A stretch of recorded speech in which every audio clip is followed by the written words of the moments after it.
A Donald Trump supporter on his Facebook page has called to arms other Donald Trump supporters to show up at a presidential rally in Huntington, West Virginia that's supposed to happen on Thursday of this week with the intention, the expressed intention, of shooting the protesters who are planning to show up and protest Donald Trump. Specifically, this man wants to shoot the protesters if they're standing in the streets, if they're disruptive, if they're violent in any way, if they're acting in a way that he does not deem okay.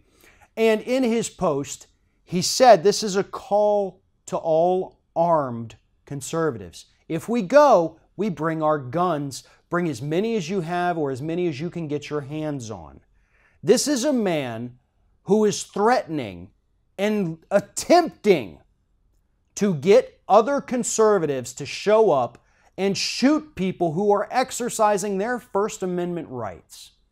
And at the end of the day, this is what it comes down to, folks. This is a First Amendment versus Second Amendment argument. They want to kill people, that is their intent, for exercising their First Amendment rights. But if we were to say you're not allowed to bring guns, they would be the first people screaming about infringing on their Second Amendment rights. Because God forbid you ever do anything against the Second Amendment that was written at a time before the modern day guns were invented. Founding fathers had no idea we'd ever get to that point. But that's what this has come down to. And this is what Donald Trump has inspired all over this country. Death, murder, violence, disgusting behavior from disgusting United States citizens. Now, if you want to show up there and just look at these protesters without a gun, not touch them, maybe yell back at them, fine, do it. Well within your rights to do it.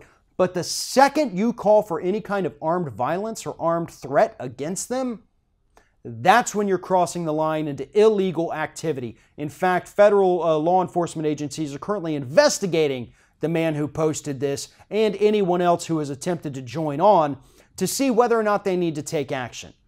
But to be honest, at this point, we need to stop being so like, well, let's investigate it. When somebody posts something like this on Facebook, that should be grounds for an arrest.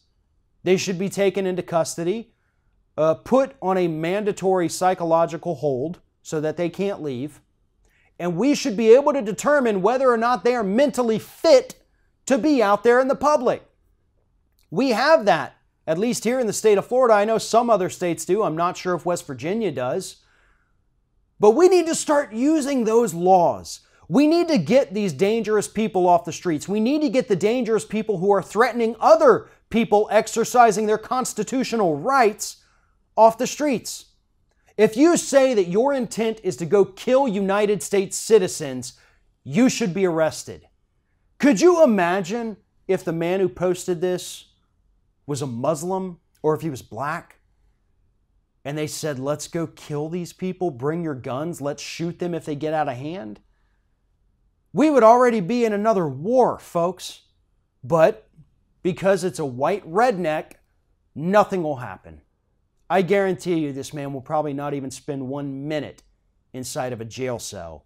And that's the kind of privilege that white people enjoy in this country. It's disgusting, it's an aberration, and it is our unfortunate reality right now. This man got online, threatened to kill people, and nothing will happen to him. If you like this video, make sure that you like, comment, and share, and most importantly, subscribe to our YouTube channel.